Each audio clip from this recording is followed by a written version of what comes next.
for the ONOG Summer Circuit Feature Tournament number 3, Group A. We're slightly missing hot form right now. Instead of we have a very nice chair, but we're gonna actually go into our final match of the day. It's gonna be a rematch between Firebat and Osaka, the first match of the day.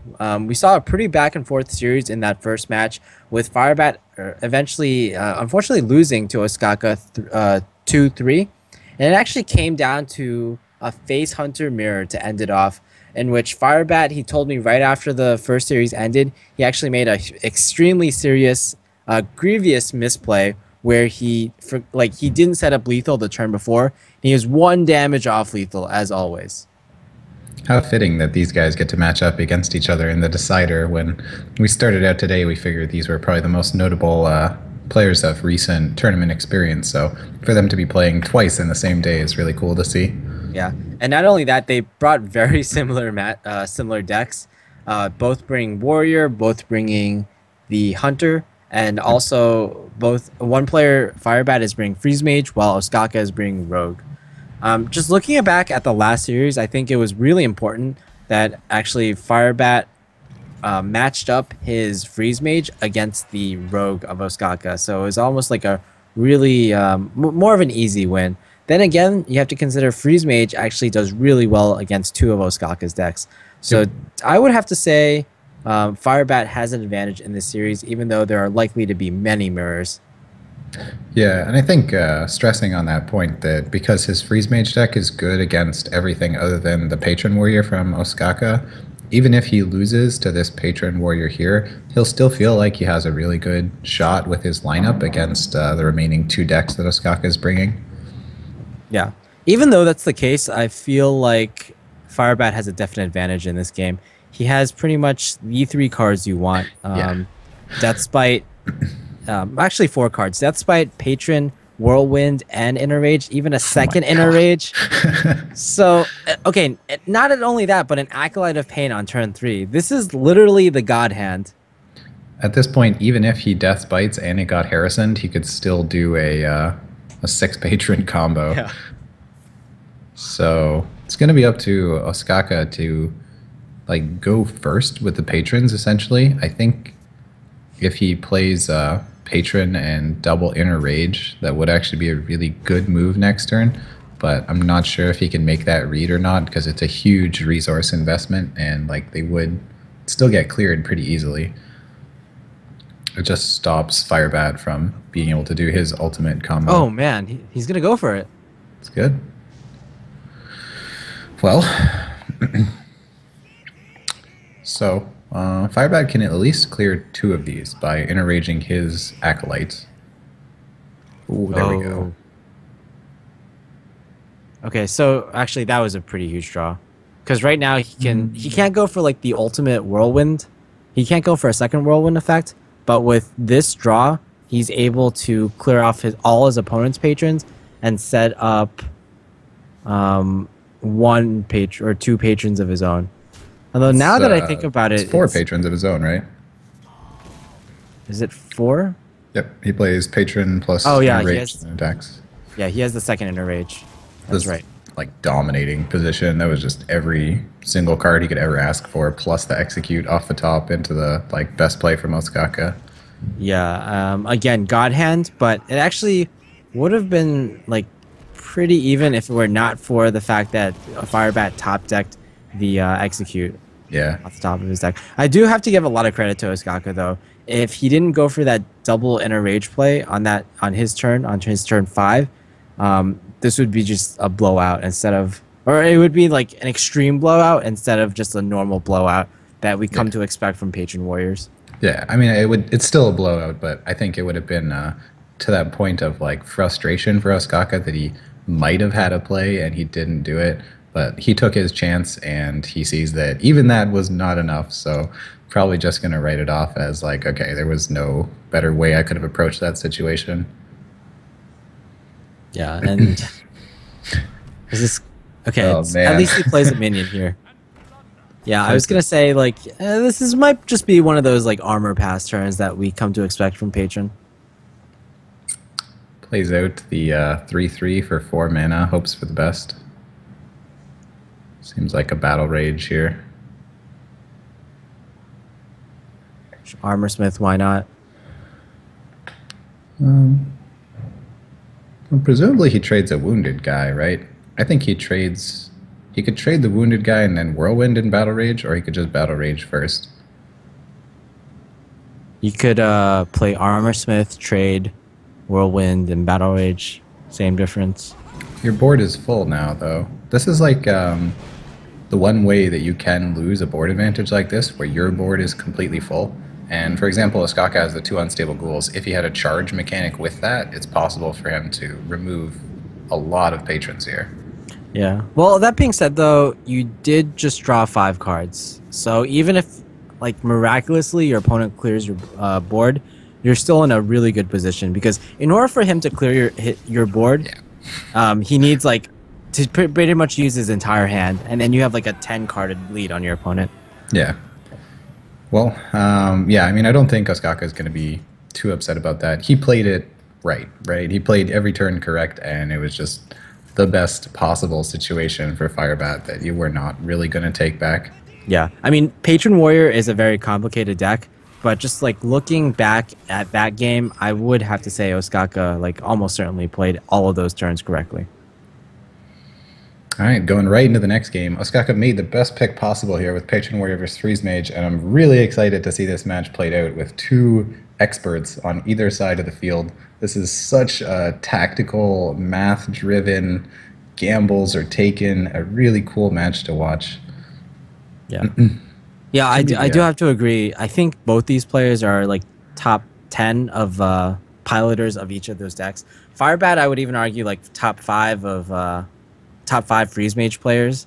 There's like a few like dedicated Freeze Mage players, but Firebat actually has the most success with Freeze Mage out of anyone in the world, winning 2 tournaments with Freeze Mage in his lineup, both Gfinity #1 and Gfinity Spring #2. Meanwhile, Oskaka, he's regarded as like being one of the best patron players in the world, especially by Firebat's own teammate Sixo. Yep. So, I mean, we get comfy for this match. Compared to the other decks they're playing, this is probably the longest match of the series. But it's mostly things just don't happen early on. They happen once 8 to 10 mana has been achieved. So there's a lot of passing back and forth and drawing cards until that point. Yeah, Firebat actually, he didn't ping. Yeah, have I what? Have you played this match personally on one of the sides of it? Yeah, not only that, I have a lot of experience casting this match. It's actually, this matchup, it's like really, it's strange because I feel like there's like 2 strategies that you can use as the patron player. Yep. Oftentimes this matchup goes to fatigue, so it's you can either play like slightly more aggressively or slightly more defensively. And if you play slightly more aggressively, you basically want to make sure that you put out threats so that like eventually your opponent won't be able to deal with one of them. And I feel like that's slightly weaker against an opponent that runs 2 Flame Strikes in his deck. You can also play slightly more defensively and hope to go into the fatigue battle, in which you basically fatigue your opponent. You set your opponent to 1, and then have him fatigue out with the ice block. So often I feel like it's a battle between like drawing enough cards so you can keep up with your opponent, and not drawing enough or not drawing too many cards so that you go to fatigue faster. And that's the same scenario for both sides of the matchup. Yeah, I agree. I think that's one of the really fun tactical elements of this match is both the Freeze Mage and the Patron Warrior have huge amounts of card draw, and you want to have your cards, right? You need a lot of the time you think of card draw as like, oh, he's getting closer to fatigue, but each of those cards is useful to you. That's a Flame Strike or whatever still in the deck.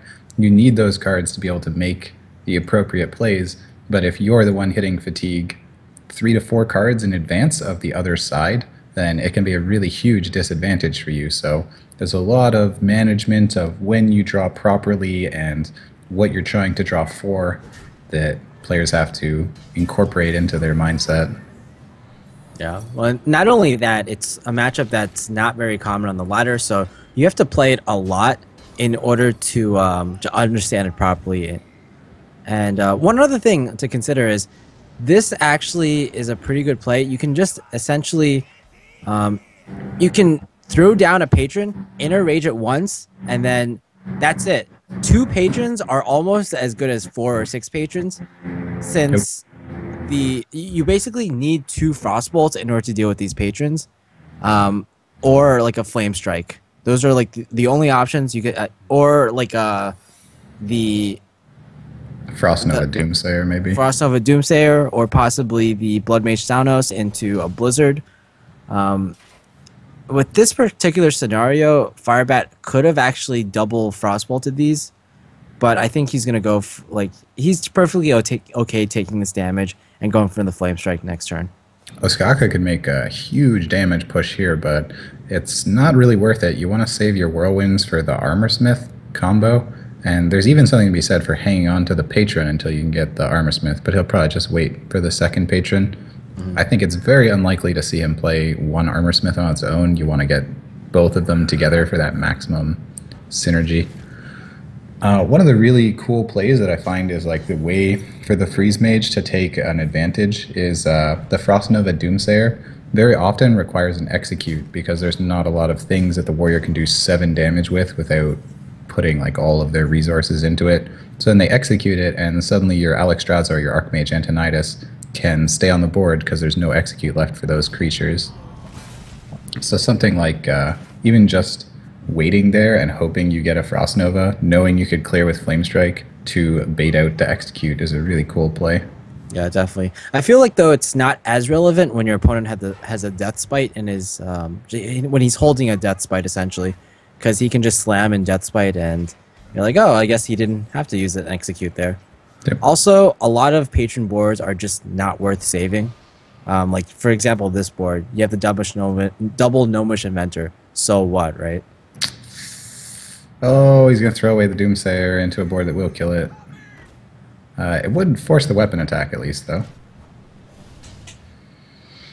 Yeah, and soaks up 7 damage, of course.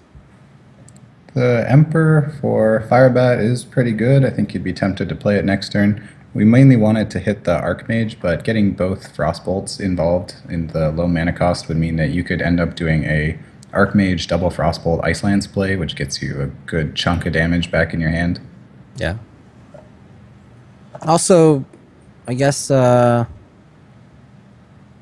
reducing the Blood Mage isn't that useful, since you probably want to use Archmage, Frostbolt, Ice Lance. But in some rare scenario where you don't draw your Ice Lances and you have your Archmage, you do Archmage, Frostbolt with the Thalnos, and they do 4 extra damage, or in order to clear off the Frothing Berserkers, for example.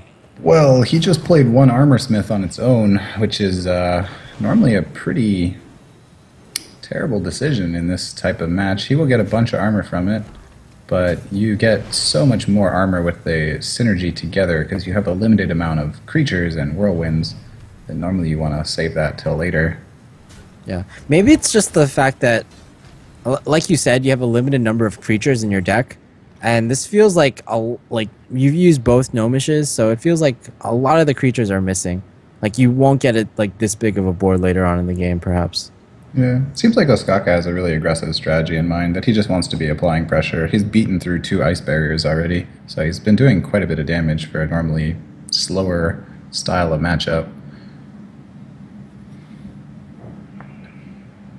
Yeah. So yet another strategy is perhaps going, like let's say you Frost Nova and Emperor Thorzen. If your opponent doesn't have a way to deal with that, then he might have to use an execute. So it's kind of like the same thing, where he's forced to execute a non-Alexstrasza and non-Archmage Antonidas target. Yeah, I think Emperor Thorzan would have been really good there, especially because he already played one of the Doomsayers, so he doesn't really need that Frost Nova anymore. Yeah, I feel like this matchup is one of the most stylistic matchups. There's no there's not really agreed upon way to play this matchup. Basically, like we can suggest like so many different lines in every single turn from both players. Yeah, exactly. It's like we can sit here and say like, oh, this would have had this different outcome, but it's like the butterfly effect where making that one decision this turn spirals out to the future turns, and the order of cards you're going to draw, you're taking wagers. It's all up to the players how they want to choose the strategy they approach it with. I do have to say though, I feel like Osaka, I don't know if it's lucky or unlucky for him, depending on what his strategy is. He hasn't drawn into any of his battle rages or acolytes of pain. And I know some players they actually don't want to draw into those cards because it helps accelerate their fatigue, and they're essentially useless if you're going for like the straight up fatigue style. Yep. Well, taking a bit of a slower approach now. His boards have been removed a number of times, and he's down to some 2-1 Gnomish Inventors. Yeah. Just, You don't see this too often. He's just dumping his hand essentially. get some armor off there while he has a chance. The thing is, you usually want to save your fireballs in order to deal with your opponent's Emperor Thorzen. So now now if Osaka somehow comes up with a Emperor Thorzen randomly, then Firebat will have some difficulty dealing with it. He'll have to expend a Frostbolt with his Thalnos, perhaps. Perhaps he'll have to expend the Flame Strike, and it's not completely optimal, is what I'm trying to say. I mean, normally I give a small advantage to the patron. Well, a pretty big advantage to the patron warrior, actually, but Skaka, his position is pretty tenuous here, where he's used up a good number of resources. He has one Armorsmith left. The Frothings alone will not really finish the game because of ice blocks, so he hasn't chipped away at the mage enough to make like a threatening position except with a Frothing combo. Yeah, here's another really turning point. Like, some players will ping this Acolyte to accelerate their opponent's fatigue. Some players will ping their opponent instead. So Firebat definitely seems to be looking to fatigue his opponent out. Well, you can kill that in a number of ways. Execute, you could Inner Rage and Slam, but then, yeah, you're drawing a lot of cards. Yeah. You almost want to attack and then Slam so you don't draw a card off of it. Yeah. You know, I want to bring something back. Going back to the beginning of this game, on turn 2, Firebat actually, he did not ping his opponent because he didn't want to activate Battle Rage, which is quite interesting for me because he's basically saying that I don't want you to Battle Rage early in the game, but I want you to draw cards later in the game. And I think if he could set his opponent to 29 HP right now instead of 30, I think he would. Yeah, I agree with you. And it might have even just been like reflex that he's used to saying, oh, I don't want to let them have that 1 damage. It doesn't mean anything. But it does seem like it could be productive now to force more card draws considering the line of play he's chosen. Yeah. I wouldn't even be surprised to ping the Acolyte yet again here. So, yeah, I mean, Alex drowsing the opponent's a really big statement. You can save that for yourself because you have Ice Block, and so then he Frothing combos you and you save yourself. Now he's saying, like, I've emperored my hand, it's good. It probably wants to draw the Archmage first, but he's planning to actually kill Osaka. And if Osaka can defend successfully, which I think he can, then he might be in pretty good shape. I think a part of it is, I think right now there's not that many ways that Osaka can deal that much damage to Firebat. So, and the other aspect of it is, even if both players go to fatigue, if both players go to fatigue within 1 or 2 cards or even 3 cards within each other, the warrior oftentimes has much more HP than the freeze mage player. So that 15 damage is very relevant. Whereas if you just Alexstrasza yourself, oftentimes what happens is you only get say like 5 points of damage heal. Oh, why play the Frostbolt there? That was like Archmage Antonidas was looking so beautiful. You could have done a huge combo with it. All right, the Emperor comes down for Osaka, enabling him to do a Patron Frothing combo turn, which would do enough damage to pop the Ice Block.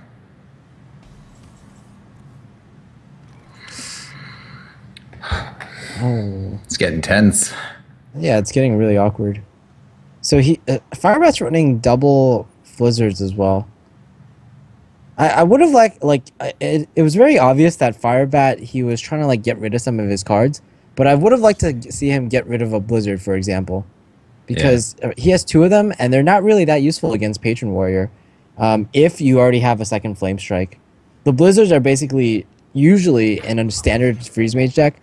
They're to deal with a second wave of patrons along with the Blood Mage Thanos. Um, I mean, yeah, having to burn a flame strike for that feels really terrible because patrons are a legit threat now. He does have the like Thalnos Blizzard, I suppose, for a backup. Yeah. Okay, you want to do some math, Monk? Does he have lethal? I think he does. Okay. Well, can he pop the ice block? That is. Yeah. So he does a 4 set of patrons, which will um, give him 14, and then he needs the frothing to do 11. And I don't think it would. Frothing would do it's like +7, so it'd be doing 9. I think it's 2 damage off being able to do it, and he can't play both Frothings together. So he went with the Armor Smith instead, and he's just going to get a bunch of armor and put enough pressure on, but not enough to actually pop the Ice Block here. Have you been keeping track of the whirlwind effects? I believe both whirlwinds have been used. A ghoul has been used, and a death spite has been used.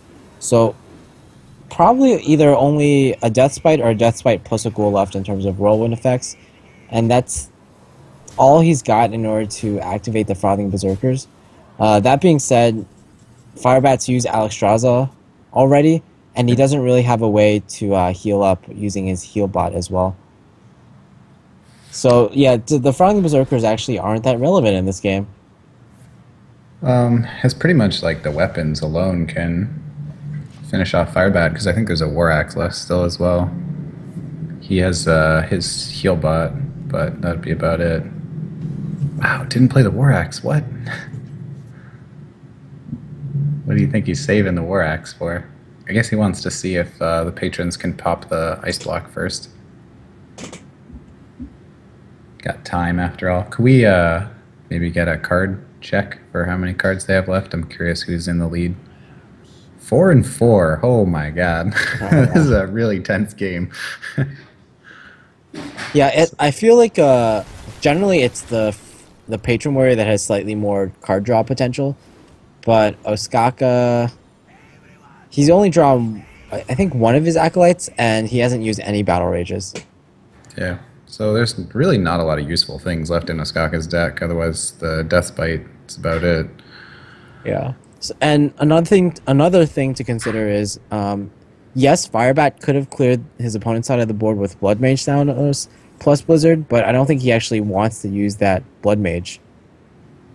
He never wants to play it on the boards because it accelerates his fatigue even more.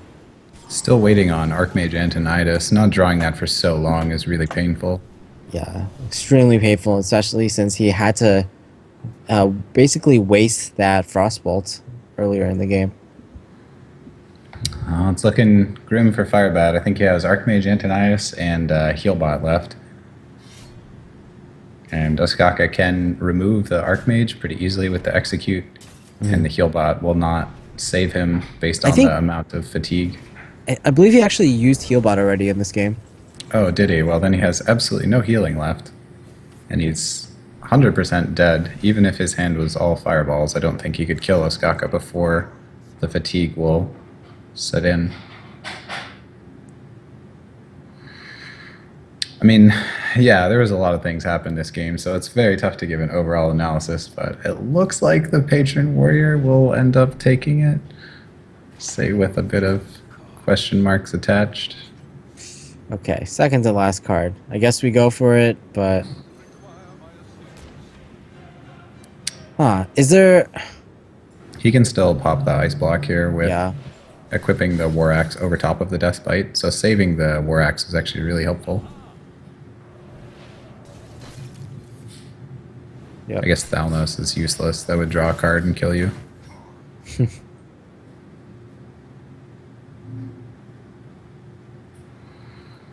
Oh, Ghoul even. Okay. That's definitely a pop. Yeah, that should just about do it. Osaka wants to make sure he's min-maxing here because No reason to take a chance after you've been in this game through 30 cards.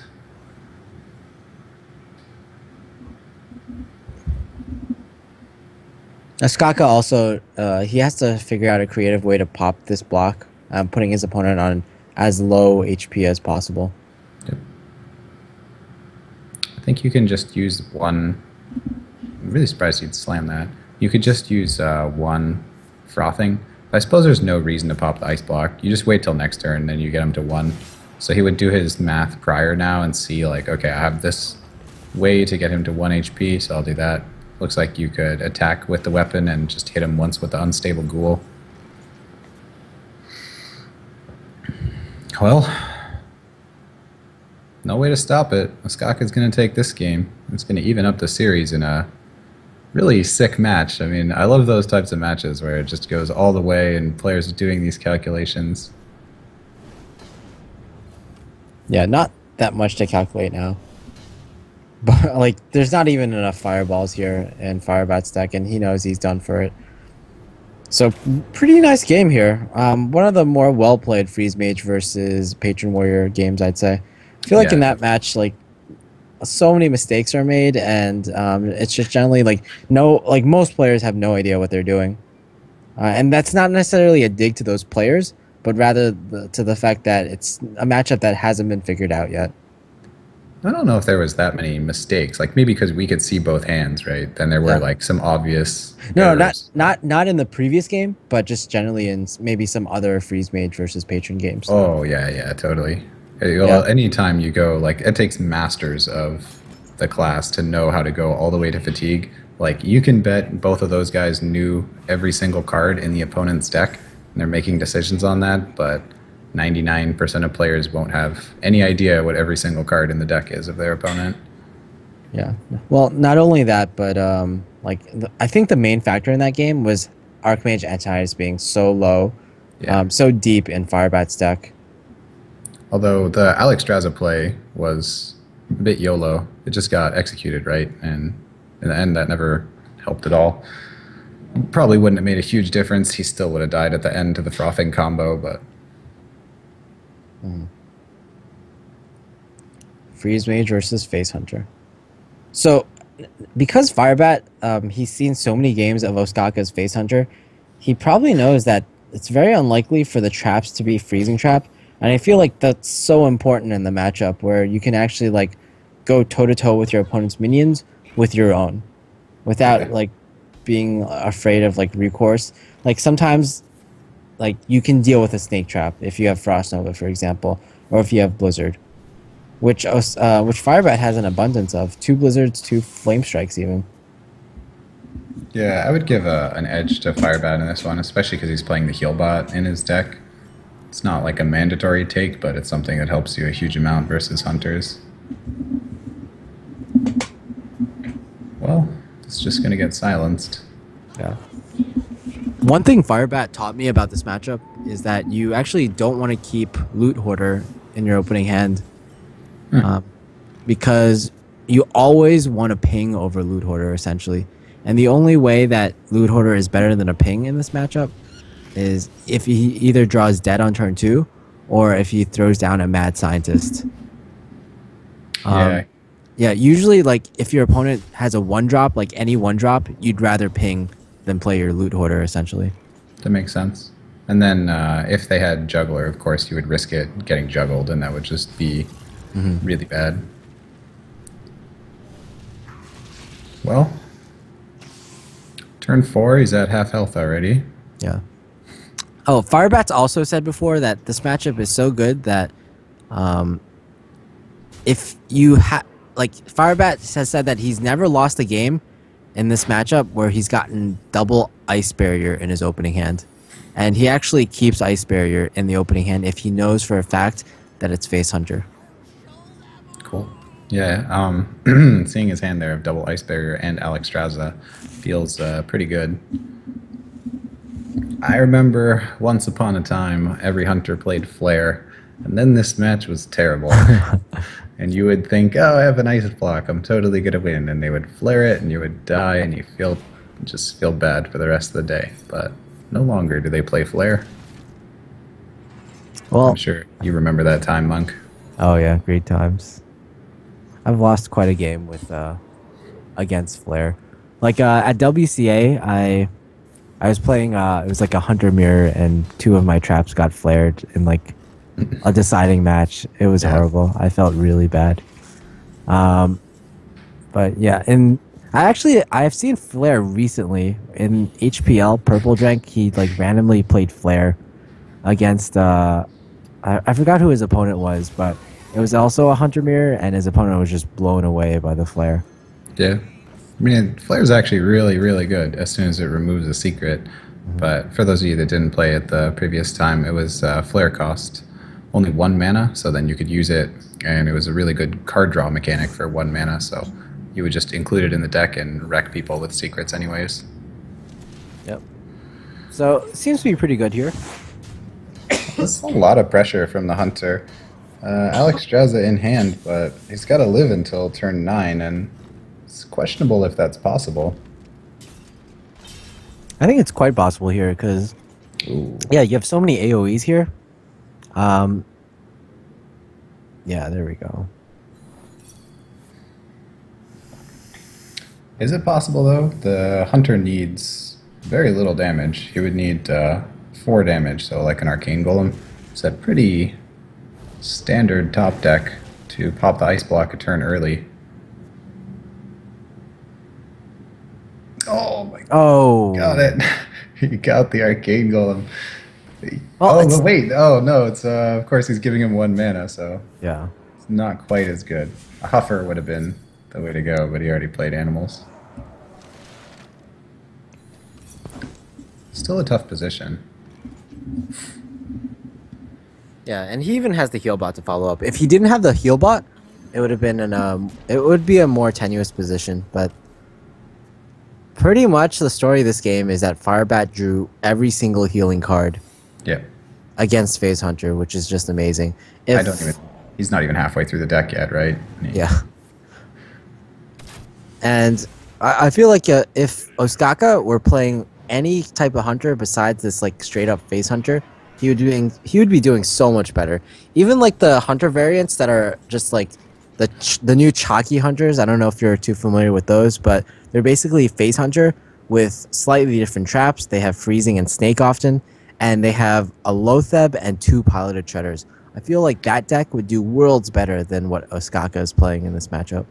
Yeah. I mean, I think this went like pretty well for Osaka, all things considered. He got to this point even, and like if the ice block was not drawn by Firebat and he had to play Healbot, there would even have remained creatures on the board for Osaka, or you would be taking a gamble that he drew damage, and that would be a terrible gamble to take. In this case, though, Firebat drew both ice barriers, Healbot, Alex Strauza, both ice blocks, and there's just, Face Hunter's not going to beat every single possible defensive draw. Yeah, exactly. And again, that previous turn, Firebat just was like, okay, I'm just going to attack you. I know this is either snakes or explosive trap. Because he's seen this deck so many times, there's no freezing trap in Osaka's deck. And here's where he draws Cousin Mystic and wins the game. No. Huh. Well, here's where he quick shots and then draws Kazan Mystic. Yeah. No. Close. The Archmage alone would kill him. That's 18 damage on an empty board. Good game by Firebat. I mean, keeping both those ice barriers helped him out quite a bit. Had like very exactly enough health to survive what he needed to there. Yeah, and Firebat, he keeps up his perfect win streak as Freeze Mage with double ice barrier against Face Hunter. Yep. So, Firebat's final deck is his Face Hunter, which has been his worst performing deck of the day.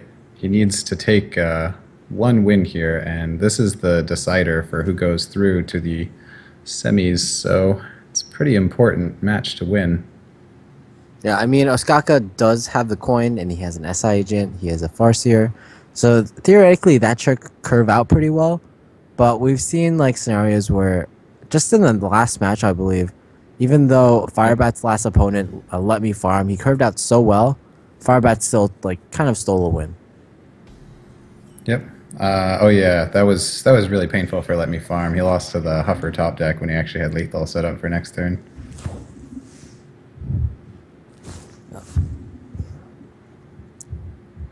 You know what's gonna actually happen in this game or this series is Osaka's gonna win, and it's gonna come down to another good old fashioned Hunter mirror. Yeah, I feel like that's what's going to happen too. So in the first series of the day, they were tied 2-2, and they both. It was Hunter versus Hunter in the last one, right? Yes, Hunter versus Yeah. Hunter. Then they had face Hunter mirror match to decide who advanced. Well, SI agent here. I think I like killing the mad scientist better.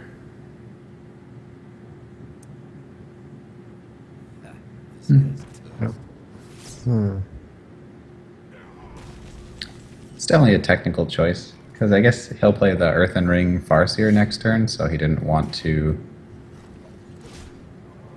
I'm not sure. He wouldn't be dealing 1 damage, so it didn't matter. And why give him a trap? It could be a snake trap. It's like actually really specific that he targeted that, and I don't have a great explanation. Mm-hmm.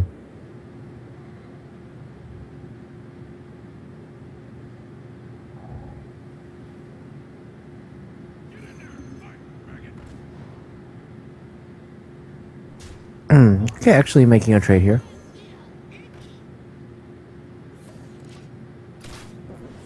Guess he's content to take his time, get as many steady shots in as he can, and eventually the rogue will bleed out. Well, will the rogue bleed out though? I mean, Osaka is playing Farseer and he's playing double heal bot. So I'm not exactly sure that's going to be the case here.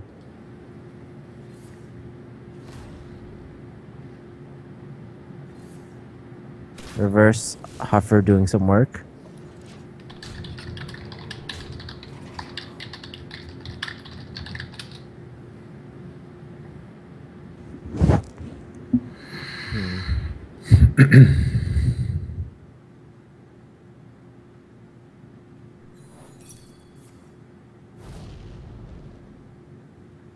Okay, there we go. Well, the weapon adds up to be just an insane amount of damage when you have to trigger traps into it. Double prep. Oh, he's not going to play the second prep though, probably.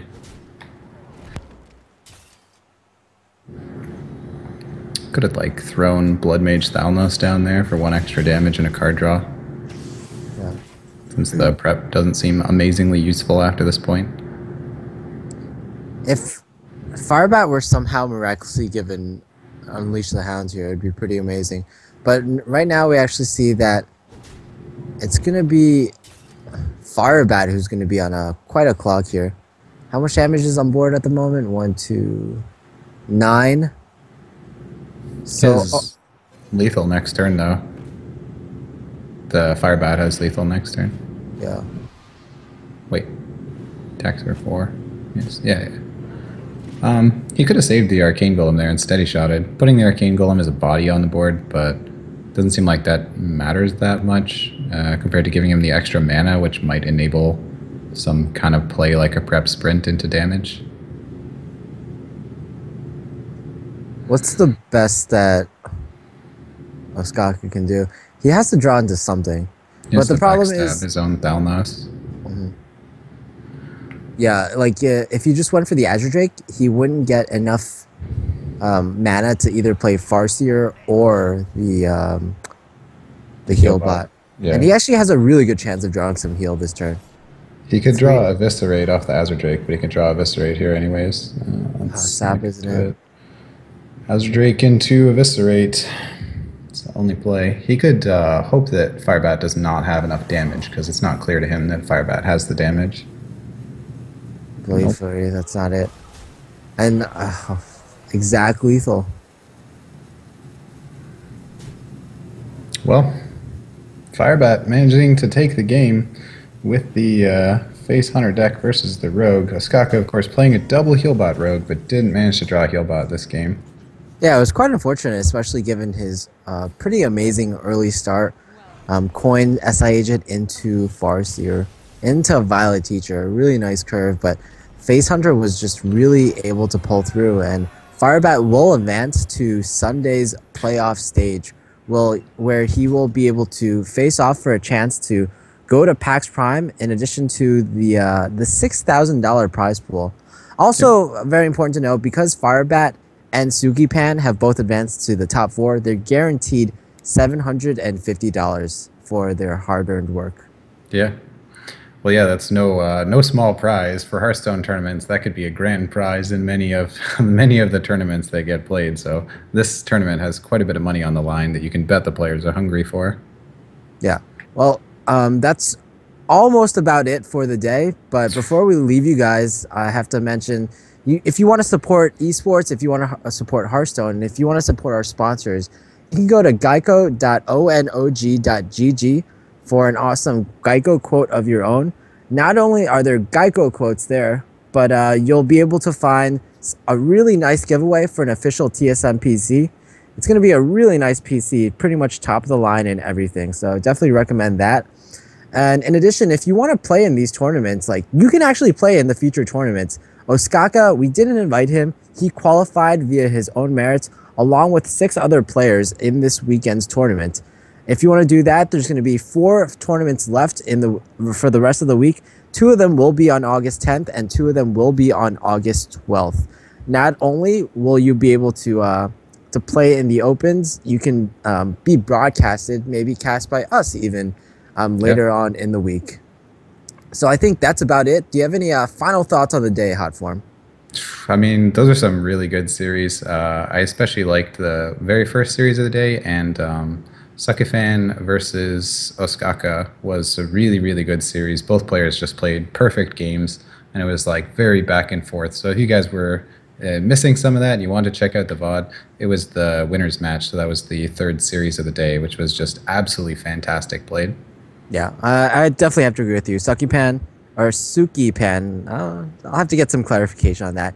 He really impressed me today, and I'm definitely looking forward to seeing him play even more on Sunday. And with that, I believe that's it. We're going to sign out right now, but be sure to join us tomorrow at 12 p.m. EDT, 18 o'clock CEST, and 9 a.m. PDT. I did the time conversions for you guys. At that time, we're going to have Group B of the feature tournament. So see you guys then, 14 hours from now.